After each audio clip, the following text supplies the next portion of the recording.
Hello curly friends, welcome back to another video. If you're new here, my name is Jody. I'd love to have you join me every week. I try to post every Friday. And this week, today, we are going to be going through application techniques. So application techniques are how you apply products to your hair after you have washed and conditioned it. And today we are going to be going through the raking technique, praying hands, scrunching and pulsing, roping, and glazing. So if you wanted to figure out what each application technique does for your hair, what it's supposed to enhance or promote, keep watching. Okay, so the first technique I'm going to show you is the roping technique. And while I'm doing this, I do not actually have product in my hair, so it is not going to look the same as if I did have product in my hair.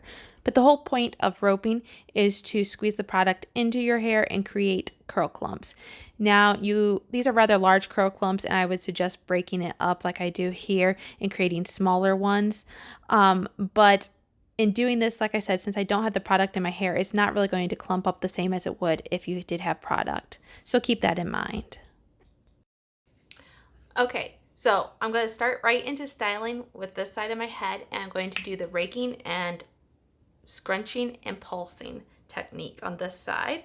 So I'm not going to really emphasize the products that I'm using, but I am using the Hask Curl Care line. And so I am going to rake this into my hair. And the reason why you do this helps to kind of create some curl clumps, and it helps to evenly distribute. It pulls the hair away from the root, which should encourage more volume. Notice I'm going in from the top and the bottom. That's helping to evenly distribute. The problem with this though is that it can kind of separate your curl clumps too. It can create and it can separate. I think that kind of depends on maybe your product or your hair, and sometimes, actually a lot of times, weather has a big factor in how your hair reacts. So, okay, so I did the raking with this. Now I'm going to show you the scrunching and pulsing. And the reason that we do the scrunching and pulsing is that just helps, once again, work the product into your hair. So I've got the gel right now. I'm scrunching it and pulsing it into my hair. Scrunching is going up and pulsing is squeezing it once it's up.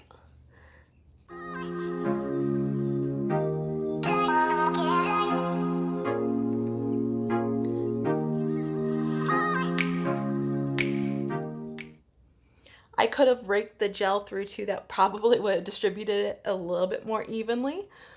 But we're just kind of going with the methods here. We're not going for perfection. I just want to explain the reason for doing the methods.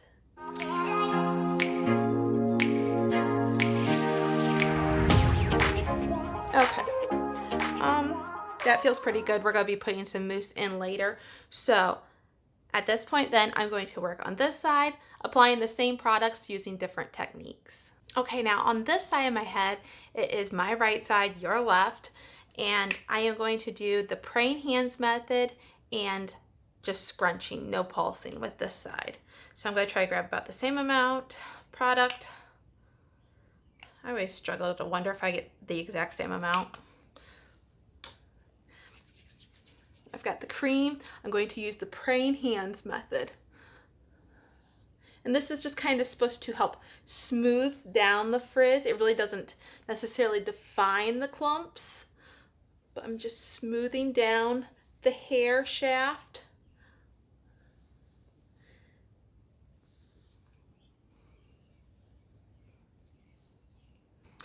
And then with the gel, I am going to scrunch.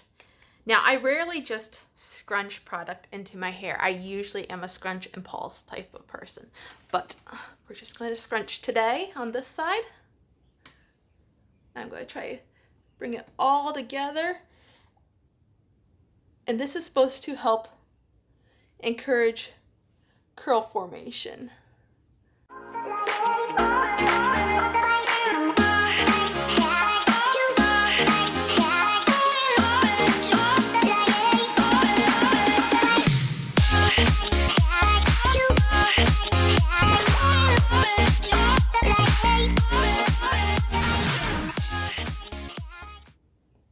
Okay, I've got that about as scrunched. I mean, I could scrunch more, but I don't think it's going to do any more at this point. And then for my last part, I'm going to do the mousse. And I'm going to show you one final application method. Okay, for this final method, I'm going to flip my hair upside down. You could have done any of these styling techniques technically upside down as well. It's just easier for the sake of filming most of the time to have my hair right side up. So I'm going to flip it upside down. I'm going to try to keep it according to the halfway divide on how I'm doing this.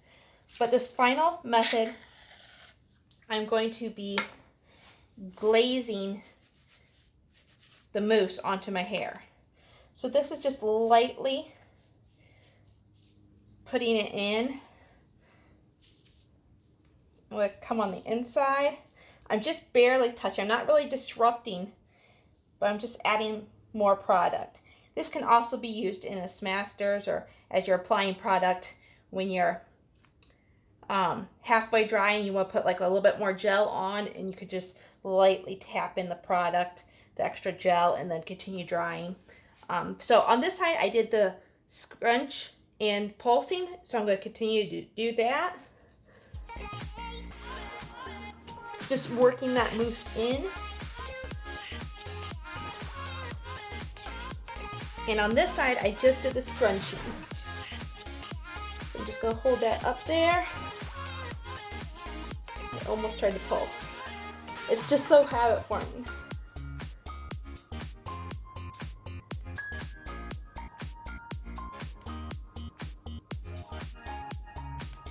Okay, I've got that pretty well applied, I believe. And so I'm going to let this air dry for about 10 to 15 minutes like I usually do. And then I'm going to diffuse, and I'll come back and I'll show you my final result. Okay, I know I said I'd be back when my hair was dried, but I wanted to kind of show you a few things here that you may find helpful. First of all, on this side here was the side that I did the raking and the scrunching and pulsing. This side I did the praying hands, and I just did the scrunching. So if you notice, I do have a little bit more frizz on this side, right up here at the top, whereas this side I don't see it nearly as much, if at all. And that praying hands was supposed to smooth down frizz. The second thing, actually, I really don't notice a whole lot of difference, to be truthfully honest, while it's wet. When it's dry, we'll see. Maybe it does look a little bit more differently. I'm debating if I do feel like I have a little bit more shrinkage on this side than on this side, but it's hard to tell. So, like I said, I will dry my hair and come back and show you the final result. I'm back. I finished drying. I diffused my hair, and we are just going to analyze this here a little bit. Okay, this side, if you remember, I did my raking and scrunching and pulsing side. And this side here, I did the praying hands and also the scrunching. No pulsing on this side. So what are my thoughts on this here? I should show you the underside too. On this, the raking, I do have pretty good curl clumps, but I would say on the underside, they are broken up a little bit more. Not bad. I prefer it to be a little bit more clumped, but it's very hard for my hair underneath to stay clumped up. It's just the nature of my hair. And, you know, everybody's hair responds a little bit differently. So yours may do a little differently. And then I will say I have more frizz up here, as I had pointed out just before the diffusing. But other than that, it's pretty good. I do think I maybe have a little bit more volume on this side than I do on this side. This side here, I feel like I have pretty good curl clumps, more so than this side. But like I said, this side isn't bad. Just this is a little bit more defined. It is a little bit more elongated, I believe. And that just, I think, has to do with the pulsing part of the scrunching, in my opinion. So, which side do you like better? To be truthfully honest, when I usually do my my products, I usually do a combination of techniques. I don't do just one type of technique or a couple. I do it all over, and I do multiple techniques. I usually do some raking to try to evenly distribute. I do the praying hands usually after that to try to smooth down any frizz I might have created through the raking. And then I usually do scrunching and pulsing. I don't usually just scrunch as I did on this side. I usually do the scrunching and pulsing together. And then I also do the glazing for the mousse usually, as I did with both sides here today. So, like I said, everybody's hair is different. It might depend on the texture, the density of your hair, on the porosity, and that may all have a varying effect on how these application techniques work for you. So I encourage you to try them all out.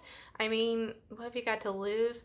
And see which one works best. Let me know. Leave a comment down below. I'd love to know which technique works best for you, or which you're used to trying. And like I said, give these other applications a try maybe sometime. Okay, I've rambled on enough, and until next week, I see you again with another video. Have a great day. Bye.